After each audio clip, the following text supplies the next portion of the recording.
Hey, everybody, welcome to Crackpot, the podcast where each and every week we dive into a different conspiracy theory or theories and discuss the merits or the demerits of each. We're your hosts. I'm Tim. And I'm Zach. Putting the hands up just like you did a second ago. I think we can confidently say conspiracy theories today because Indeed. you slightly tipped your hand a moment before we hit record. And what do we got today, man? We have a good old-fashioned Grandpa's famous, let me say it again. Grandpa's famous recipe. We're grab-bagging it, my friend. Grab-baggerino. We've got two different topics today. And I love these. I just love them because we get a lot of awesome recommendations from listeners saying, hey, check this out. Look into this. Yeah. Other times we just stumble upon interesting stuff, cool little topics. Yeah. We look into them, and they are definitely worthy of a show. However, there isn't always enough to constitute an entire show.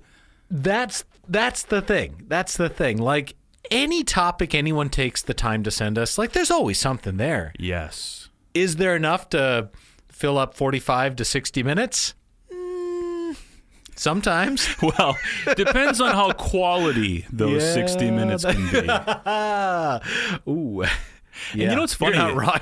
Yeah. So as I think about it too, though, it's like there's no reason why every episode we have typically that 40 to 60 minute mark, right? Like it just kind of happens. It just happens. And I was thinking about it now. I suppose I could just break these off into two shows, but then it feels like if it's like two 27-minute shows, for some reason, it just doesn't feel right to me. I feel like we're cheating the listener. Yeah. And ourselves.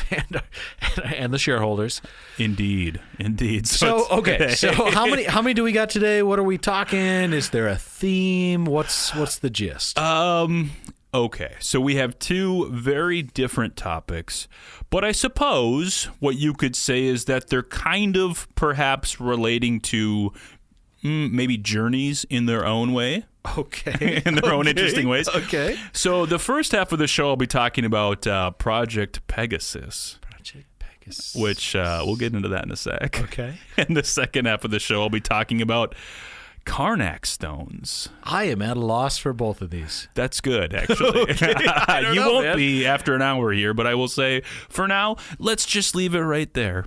And as it relates to Project Pegasus, it reminds me a little tiny bit of the show we started season 5 with, which was Project Serpo. Yes. Yeah. There are some themes, some related themes there, I would say, that first kind of, piqued my curiosity. Okay. But they are distinctly different. You're already, you know what? I'm going to let the show do the talking. I don't have to say a thing.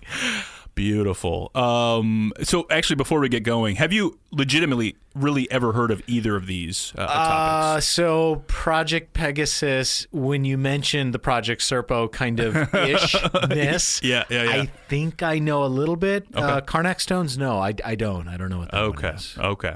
Well, let's start with Project Pegasus because you will be a pro. You'll have a PhD in both of these topics. Oh, man. Very nice. soon, my friend. Nice. So it'll be worth almost as much as my law school degree, I'm sure. Oh, far, far more than that, I assure you. Good. All right, so let's jump right in here, folks. First of all, Project Pegasus. What is it? What was it? What's the scoop here? It was, according to some, a classified defense-related research and development project under our favorite secret project, DARPA. Defense Against the Advanced Research Projects Agency, in which the U.S. defense community achieved, get this, time travel. Get out, really? So Project Pegasus is a secret government program under DARPA in which we achieved the impossible, which is time travel. Time travel. Yes. We did it. We've done it. Achieved it. We put a man on the moon. No, wow. I am shocked that more people don't know about this. When was this achieved? Or I guess anytime we want, right? Well, that's a good point. No, but I mean, are we talking like the 50s? Are we talking the 90s? Like, when was this? Yeah, so if you're going to believe the main proprietor of this conspiracy theory, shall we say, It took place in the late 60s, early 70s, and actually went into the early 80s as well. Oh, fascinating. Because it first started as a project to, jump around the timeline, if you will. Go back a couple hundred years, go forward a couple hundred years. But it evolved into something else, which was then interplanetary travel. Well. So okie dokie. a lot of meat on the bone here. We need to slow down, pump the brakes here. We got a lot to unpack. We certainly do. So the project, as the story goes, involved a total of 140 children who would go on to become America's first generation of chrononauts. Oh. Okay. Okay. And according to one participant, and we'll go into him in a sec, the children were recruited specifically for this secret program because their small bodies were able to adapt to the strains of moving between the past, the present, and the future. Whoa.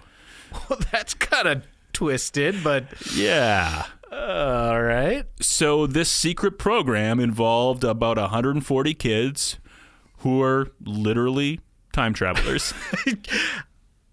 Okay. I'm with you.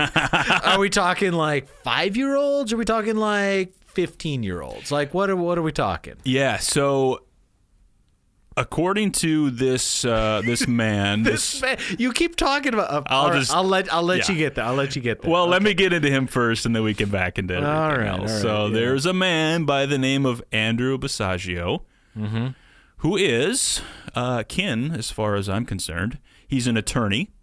Yes. Out in the Pacific Northwest. Yes. Vancouver, Washington, specifically. And he said that he was recruited when he was about 4 or 5 years old. No. To join this program. Get out.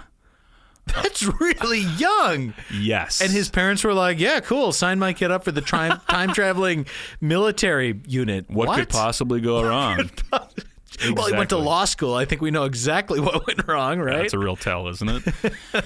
So, yeah, I mean, back in the late 60s, he was recruited to go on this or participate in this super secret time travel expedition and to do some tests to see whether or not it actually worked. And according to this Mr. Basiago, he said, and I'm quoting here, for 70 years, the U.S. government has been concealing advanced technologies because they might be socially, economically, or technically disruptive in nature. These technologies include the teleportation technologies developed by DARPA's Project Pegasus. They may also include cancer cures. What? The government should begin a program to declassify and deploy this knowledge. The standard of technical disclosure should be what provides the people the best available technology. This will enable the U.S. to reclaim its mantle as the world's catalyst of applied science. Whoa. So, okay. A lot of fancy words to say government's doing a lot of cool stuff, and they're not letting you in on it. Thank you. Yeah. And thanks to his lawyerly training, yes, I'm sure all those fancy words are a direct result of that. So, yeah. So, okay. I mean, he just said a lot there in a relatively small amount of space. But basically what he's suggesting here is, yeah, okay, the government has figured out time travel. Yep. Advanced like weapons and technology. Yep. And curing cancer. And the cure for cancer. What? Why would they hide that? I could maybe like come up with reasons why they might hide the first two, but it's like, why would you hide a cure for cancer? First of all, financial. You could make trillions of dollars on that. Second of all, it is such a strain on society, again, financially speaking, yes, that that doesn't make sense. They could actually save money also, I assume, with all the Medicare and everything they're paying for. Thank you.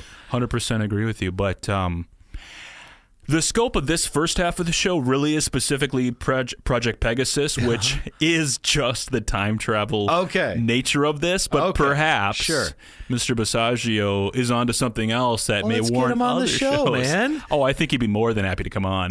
I'm all about it. Okay. That's the vibe I got. Okay. So in case you're wondering, like, specifically, how did we figure this out, or how does this work? Well, he talked a bit about his experience first and kind of laid out what he was able to experience throughout this process. So I'll explain this first, and I'll get into the technology. So he said that during his early visits, he was able to visit different times and places in the past. And what he said here was, and I'm quoting, "It was like they were sending us to a slightly different alternative reality on adjacent timelines. As these visits began to accumulate, I ran into myself twice during 2 different visits." Whoa. So he's almost suggesting like parallel universes, parallel alternate timelines, right? Yeah, which is a real thing when it comes to the theory of time travel. So checks out so far. Yeah. And he claims that during one of his visits, he traveled to Ford's Theater on the night of Abraham Lincoln's assassination. Oh, no. And in fact, he had visited it 5 or 6 different occasions. Wow. And he did nothing to stop John Wilkes Booth? Like, what's he doing? 5 or 6 times chose not to do anything in that. Come on, buddy. He also claimed that while he was there, so he could see himself at the theater, right? So again, kind of suggesting 2 different timelines. Sure. And where it gets even more weird, and I got a really cool picture I got to show you here in a sec, is he also claims to have gone back and visited Gettysburg. And let me show you a picture of a time traveler that he claims is him. Okay. In this picture from Gettysburg. And I want you, Timothy Jerome, and your listener to be the judge whether this person looks like an out-of-place time traveler. Okay, so I could see why someone might think this is a time traveler. I mean, that person looks a little out of place. Yeah, I would say so. It's almost like the way he's like kind of standing there looks more out of place than even the clothes, because it's a little bit hard to see. But okay, sounds like you're on his side still, which I agree with you. I'm not on his side. What I loved also was the fact that he claims that when he went back to Gettysburg, he was actually given a note to share with Secretary Gideon Welles. And the point was that the letter essentially said, "Hey, I come in peace. I'm from the future. Don't kill me." Fair, yeah. He doesn't lay out much more than that in terms of what the actual letter says, but I would wonder, honestly, if you were Secretary Gideon Welles, what would you do with that? Yeah, or like him? Like what? Right. Sure, we're in a battle and you're from the future. Cool, man. Cool. All right. Yeah, totally. Great. And he said one of the reasons. Can you fire a musket? Yeah, right. One of the other things too is he said he was worried when he'd gone back to visit Ford's Theater because he didn't have any note with him. So he was worried his cover could have been blown. Because the note is, it's like a hall pass for time travelers? 100%. You can't do anything. I got a note.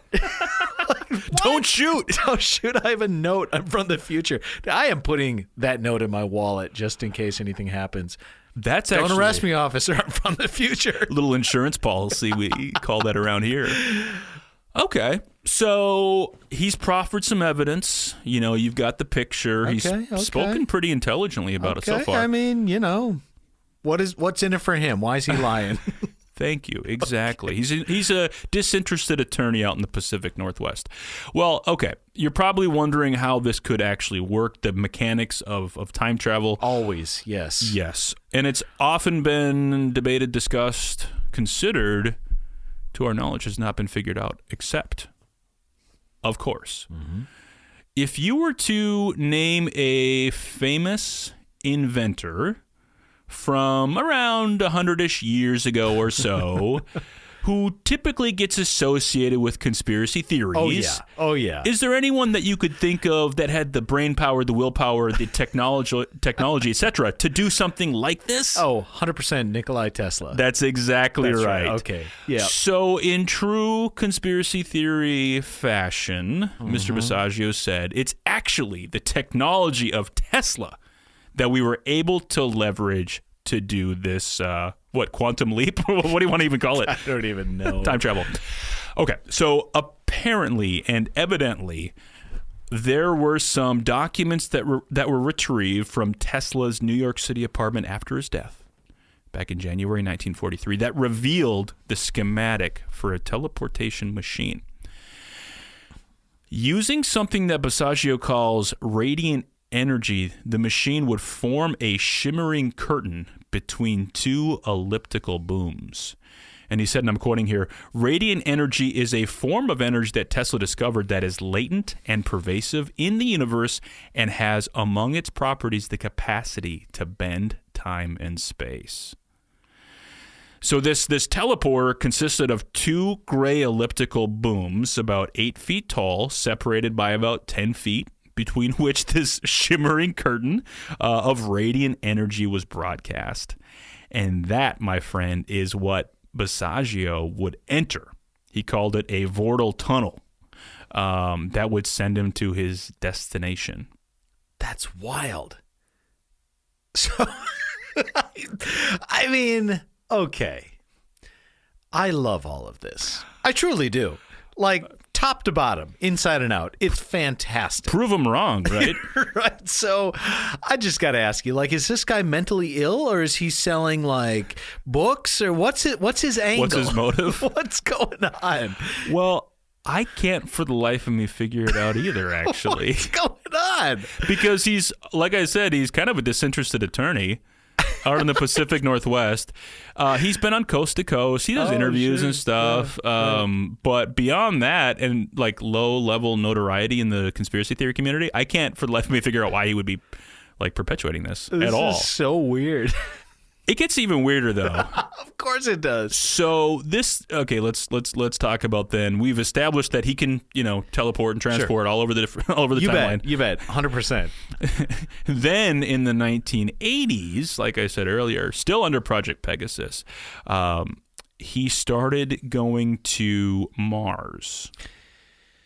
Right. You mentioned some interplanetary travel. This is interesting. Yes. So the way it worked was they would go to a jump room, he called it, in California.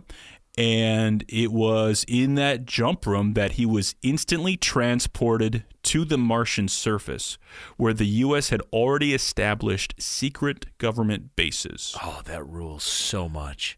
And get this. While on the planet, he saw things such as towering dinosaurs, What? a type of humanoid called scorpion men, and evidently, these roaming Martian dinosaurs were known to devour any humans who found themselves lost on the planet's surface. So you got to be careful, dude. You're right. First of all, take a map. Take a friend. It's a buddy system. You don't want to get eaten by the Martian dinosaurs. Where do I begin? Like, what do you? Well, can we just talk quickly about bring a friend? Yeah. Because he said also that a young President Obama was also on these same missions, and that in fact Ann Dunham, Obama's mother, was there too. Yeah, okay. He claims she was an experienced CIA agent who had already carried out previous assignments in Kenya and Indonesia. Oh, wow. Oh, wow.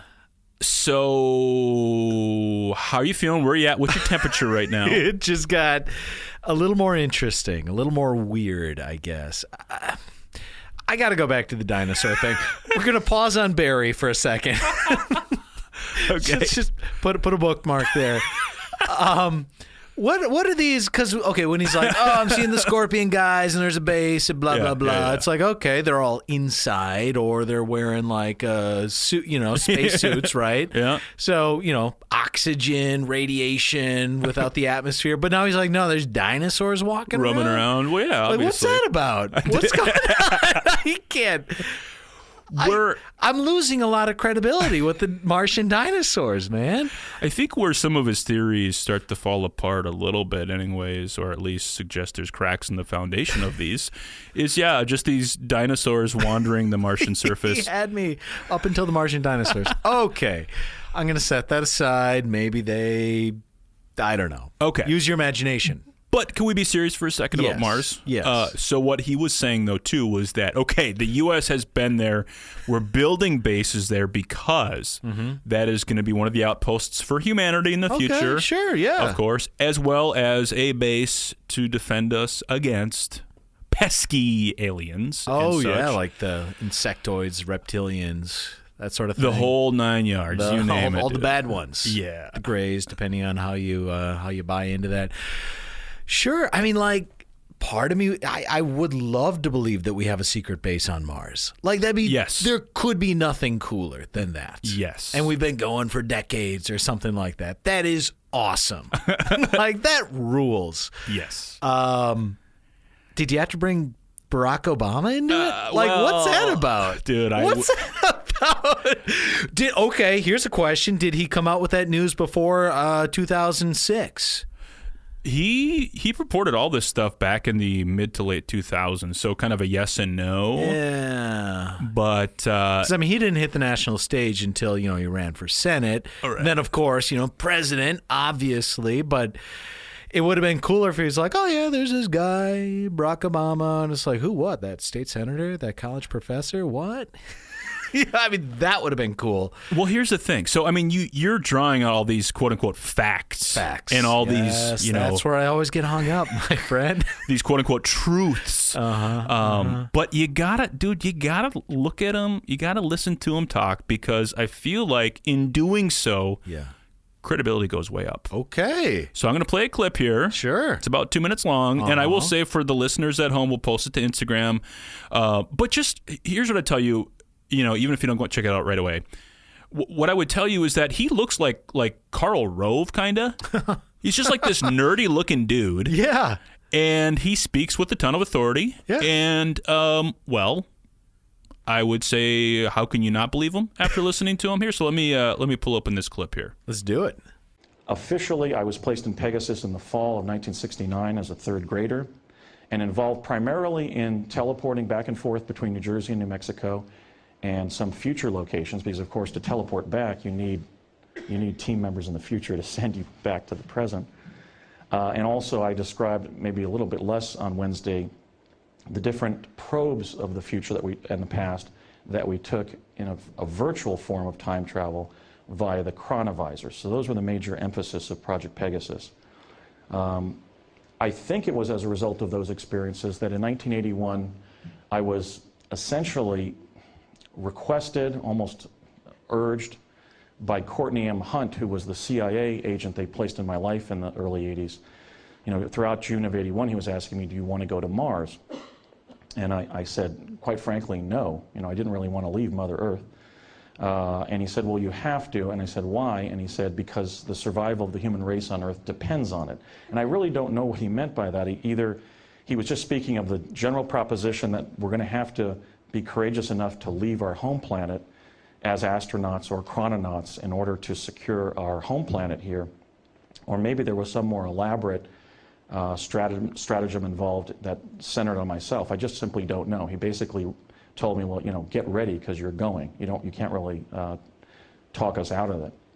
And so those two teleportings that took place in July and August of 1981, when I was 19 and going to UCLA here in Los Angeles, were undertaken by Jump Room. They were at essentially a CIA facility in El Segundo. We went up via elevator up to the 5th floor, checked in at a kind of a desk there, a counter, a kind of like a Fijian suite that you'd have in a law firm.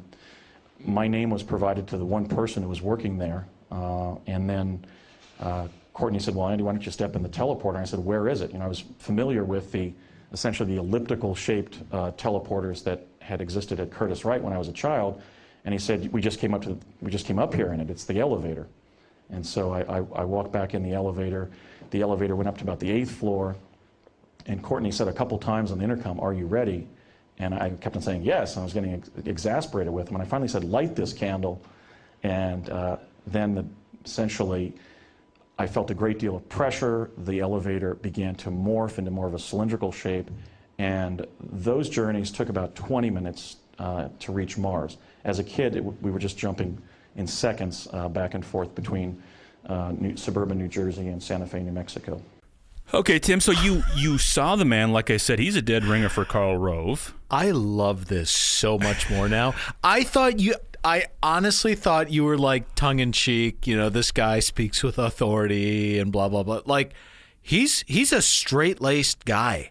He's not kidding, at all. Like, he has 2.5 kids in the suburbs, Yeah. and drives a Buick. Like, that's this guy. Yeah. This is so insane. Because you want the crazy, haired guy from the memes, it's aliens. Yeah. But, no, we get him. He's a guy doing your taxes. 100%. And what's crazy, too, is he presents this with no sense of there's no joke, there's no tongue in cheek. It's like, and then we went in the elevator, and then I said I'm ready to go, and it's like, what is going on? So 2 things quickly I should call out. Number 1 is, of course, he talked about the initial kind of technology to do the teleportation, right, which was 2 different. The Tesla thing that I described, right? Yeah. But then to go to the to go on an interplanetary mission, it was more like an elevator, and the thing just beamed you up somewhere. Yeah. So that's pretty sweet. That's awesome. And Tim, I would say, look, if you weren't swayed by all the facts that he's laid out that I've highlighted here, B, his demeanor, authority, background, etc. If you're not convinced by those things, then I will say this much. There are other people that with authority that also believe him. Oh, really? Have you heard of Alfred Lambremont Weber? Maybe not. No, because you didn't go to Yale Law School. That's No, why. I didn't go to Yale. You're right. He's an attorney, graduate of Yale Law School, also taught at both Yale University and University of Texas. This gentleman wrote a book titled The Omniverse, published by Simon & Schuster, who says that Basiago tells no lies here. What?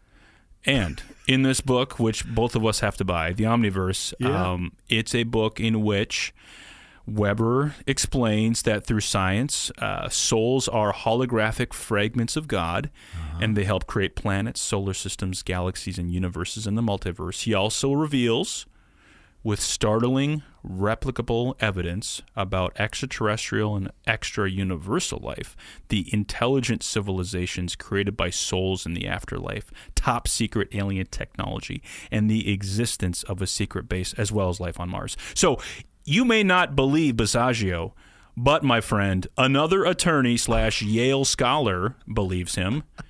And if you laugh at that, guess what?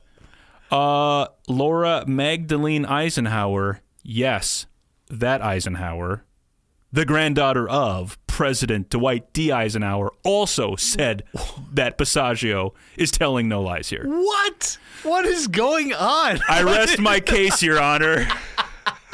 What is this? Okay, first of all, I've never known an attorney to lie before. So Thank you.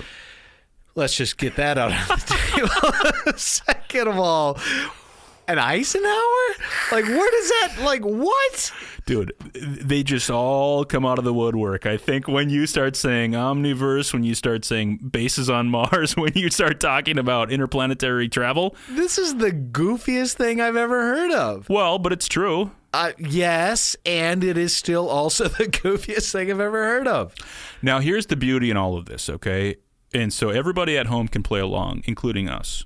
Because Basiago did give us a prediction in the future that we can watch for within our lifetimes, thank goodness, right? Okay, so here's what he said. This is on the record, 100%. He says here, and I'm quoting, "I have prior knowledge that not only will I run for president, that I'm either elected president or vice president between 2016 and 2028. No. So, dude's on the clock. He's better get his 6 more years. Whoa. Fascinating. So, but that also begs the question, too, which is maybe that's I wouldn't call it a false flag, but perhaps maybe he's saying that because he knows he's not going to win because he doesn't want to give away the secret weaponry and technology that the U.S. government has actually developed. playing long game. See, so it could be one or the other. Okay. So we could all be the fools if he Yeah, doesn't win. We're like, yeah. haha, there you go. But he might still be hiding something. Man. So, I don't know. What do you think? Wow. Can I ask what your percentage believability is on this? Oh, baby, I'm all in 110%. I mean, look, we've got a guy who claims to have seen Abraham Lincoln at Ford Theater. Several times. Yep. Been to Gettysburg. Obviously. Been to Mars. Yes. Saw dinosaurs on Mars. Dinosaurs on Mars. Saw- I almost forgot about that. I know, dude. Saw humanoid, like scorpion-like human creature things on Mars. Yeah. Met Obama On Mars. on Mars.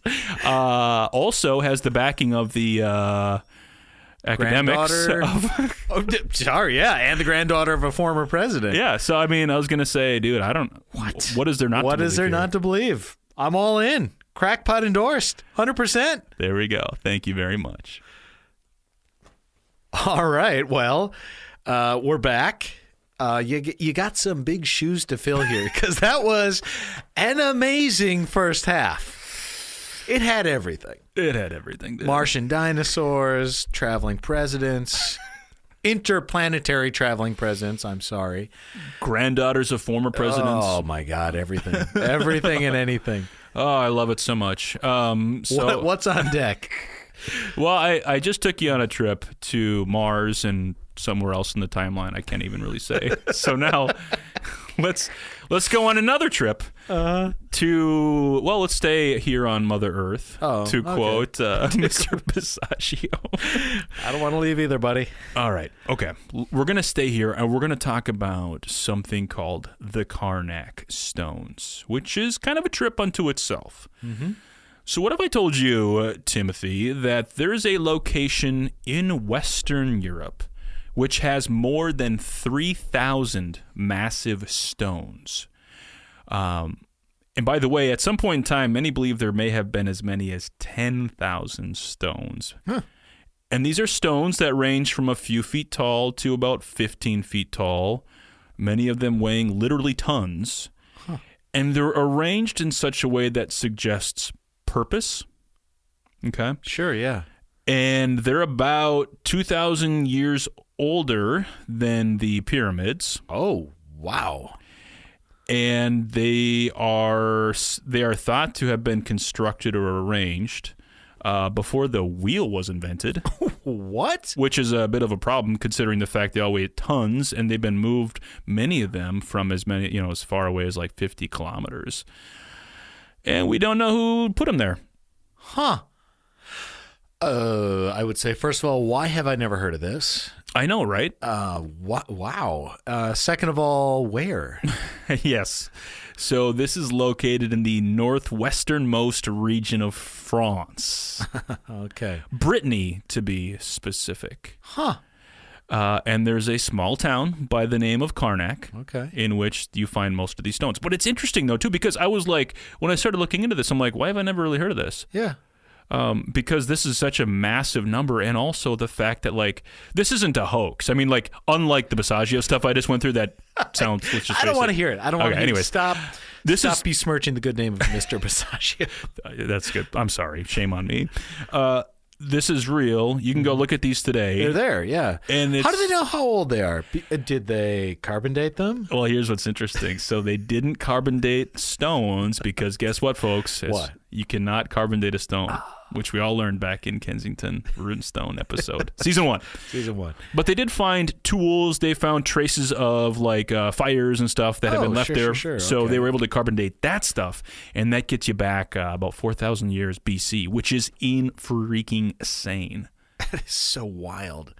And the other thing too is like, because so if you're to look at them, the image that I have is, think about almost like the stones that support Stonehenge. So if you think about Stonehenge, it's almost like pillars and then things laying across the top, right? Yeah. These are different, similar but different. The difference is that these look almost like gigantic like surfboards.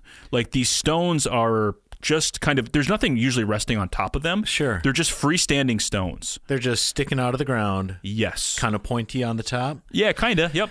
most of So them. now explain this to me. Like, are they all in a giant semicircle? Are they in a one long straight line? What's the deal? Yeah, and so go over to our Instagram page and check this out, guys. We'll put some pics up there. But basically, there are different formations, but most of them appear to be in orderly lines. So like 4 or 5 rows, many of them, hundreds long, and just these orderly rows of giant stones.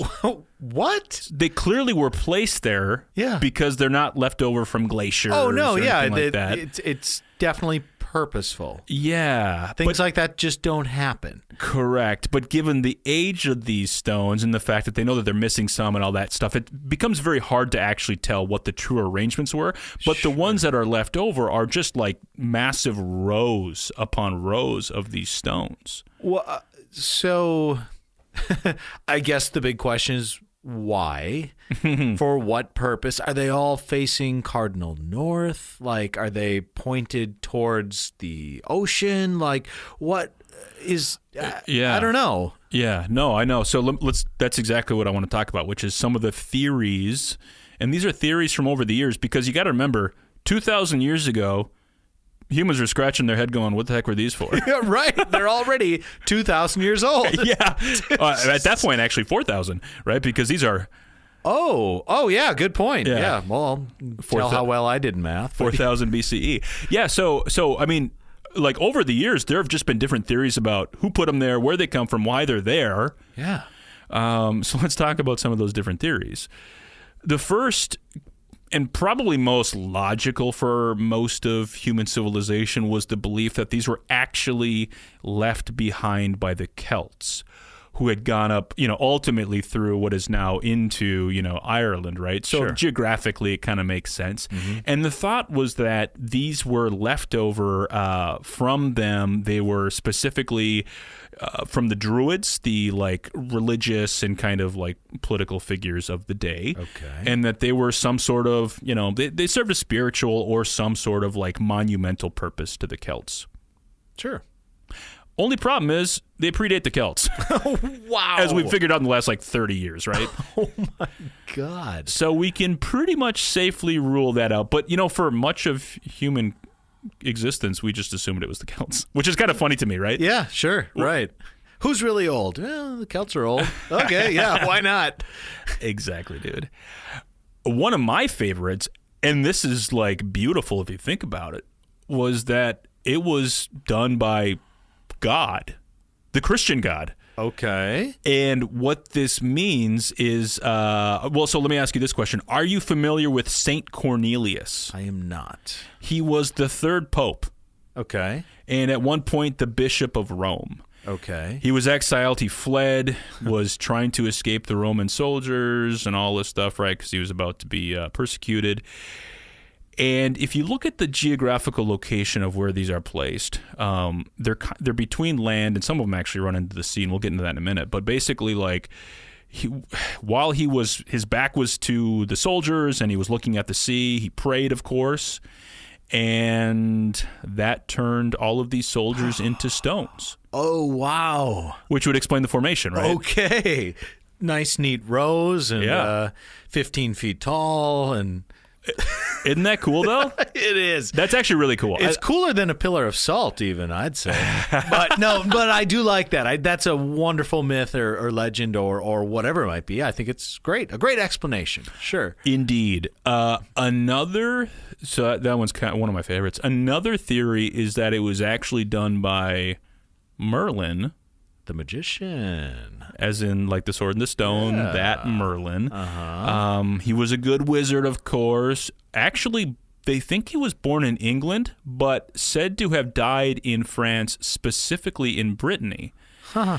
And perhaps the arrangement of those stones was for magical or ritualistic purposes. Oh, fascinating. And evidently the forest of Bourseland in Brittany was often used as the site of magical happenings involving legendary wizards and fairies, as well as some of the characters from King Arthur's Knights of the Round Table.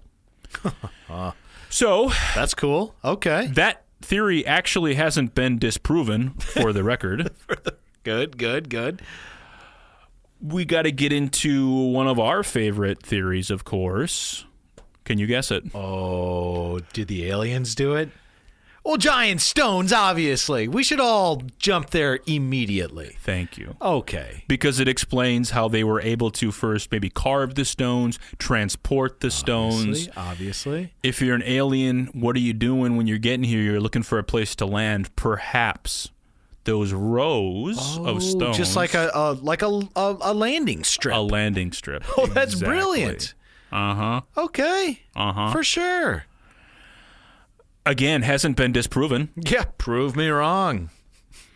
Now, if you're going to believe them, you may believe a theory purported by Alexander Thom, who suggests the stones operated in some sort of way as to inform farmers of the harvest, the change of the seasons. Yeah, but why do you need like 6,000 of them? Well, how many stones are there? Well, they theorize that there were as many as 10,000 at one point in time, but today there are about 3,000. Okay, yeah. You don't need 10,000, let alone 3,000 stones to tell you when to, harvest the wheat. Come on. Yeah, you just look outside. It's either sunny and the middle of summer, or it's fall, right? That's pretty much it. Or winter, yeah. So that could be one. Another very similar, widely recognized theory is that basically it served as a giant necropolis, a.k.a. a cemetery. Okay. And this one actually makes a lot of sense. A little too much sense for me to like it. Yeah. Okay, because the theory is that basically each one of these stones is a headstone. Okay. And the more power, the more authority, the more money you had would explain why there are varying sizes, right? Because you could buy a bigger stone when you passed. Sure. Or if you were a commoner or a plebe like you or me, you might just get a little tiny one. So that's been another theory that's been gaining ground. You know what? Not to cut you off, we still haven't figured out how they got there. That's true. Like, come on. Well, Besides aliens picking them up 50 kilometers away and dropping them in a very specific pattern, I can't think of any other explanation. I saw this great YouTube video in which they were showing how they think they maybe were moved. If you're going to believe like the official story or whatever, it's the whole like Egyptian thing, which is basically logs on the ground, rolling these stones over. And the best part was the guy that was taping it goes, yeah, we've established that about a 7-year-old can actually lift about or move about 100 kilos with this method. So it's like. That's weird. And then also, that sounds like an awful lot for a kid, but okay. It really does. A time-traveling kid? Like, what's going on here? That would make a lot more sense, It wouldn't would. It would. Okay. But let me introduce to you my personal favorite theory, one that I think is also the most logical / likely, Okay. and that it was built by the Atlanteans of Atlantis. Okay. Now we're through the looking glass. Thank you.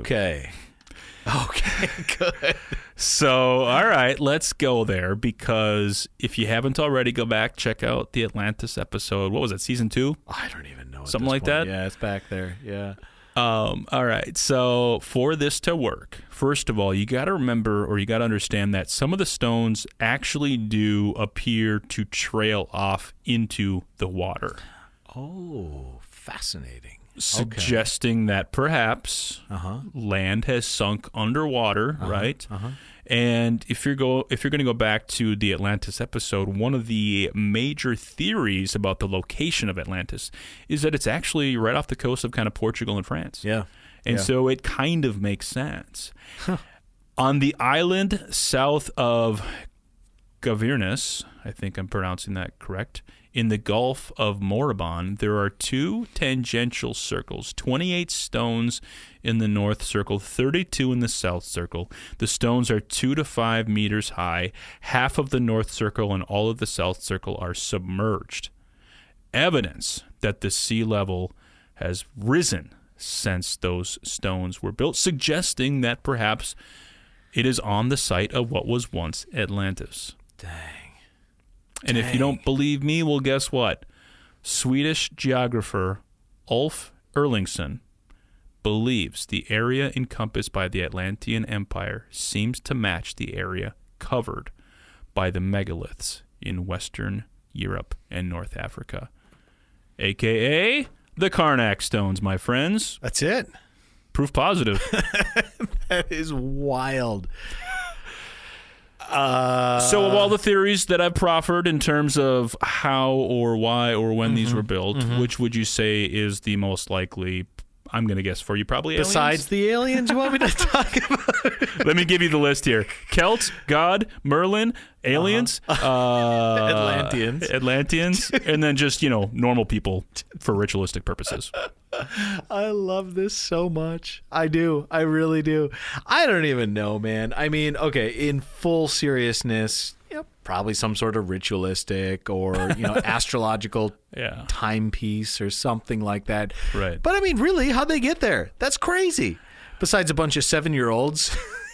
That was probably like the life expectancy back then, too. They were like adults. That was really dark. No, it wasn't. It's fine. I don't know, but if I want to really pick my favorite, I think that's what you asked. What's my favorite? Which one's your favorite? Most believable. No. Favorite, either Merlin the Magician or Aliens. Obviously, the Atlantean thing. I don't even know what to think about Atlantis. I mean, it's so weird. It's so weird. Have we even talked about like the whole Antarctica is Atlantis? Did that even come up? It's been so long. No, but that should be one though. That really should be one because I remember. I mean, it was years ago at this point, but talking about like near Italy, near Greece, near Portugal. I think also in the North Sea, up near Sweden and Norway. But yeah, I don't think we ever touched on Antarctica. So I don't know. There's your next angle. Take the south, my friend. Tune in for our Atlantis beat reporter, Zachary Nigel. I don't know. I love it all. I just love it all. What about you? What about you? I would have to say that, well, obviously my favorite's the Atlantean angle. Okay. I still love the Christian perspective. Oh, yeah. Forgot about that. That rocks. That does rock. Literally. Hey-o. But I also did like the Merlin stuff because some of that stuff just seems so cool to me. It really is. It really does. Yeah. So, that's so wild. I would say, I don't know. I mean, yeah, realistically, sadly, probably built by just commoners like us, but still, I like to think it was something a little more special. Probably. All right, everybody. Thank you for tuning in this week. That was awesome. That was fun. You get a twofer. A 2-for-1. That's right. Also known as a twofer. Money back guaranteed. Oh, man. So if you like more of these, head on over to our Patreon page. We got literally hundreds of other episodes. That's right. You can tune in and listen to www.patreon.com/Crackpot podcast. Sign up there. Otherwise, and also rate, review, subscribe, tell your friends, tell your neighbors, tell your local time-traveling Atlantean about our podcast. We'll see you next week. Thanks, everybody.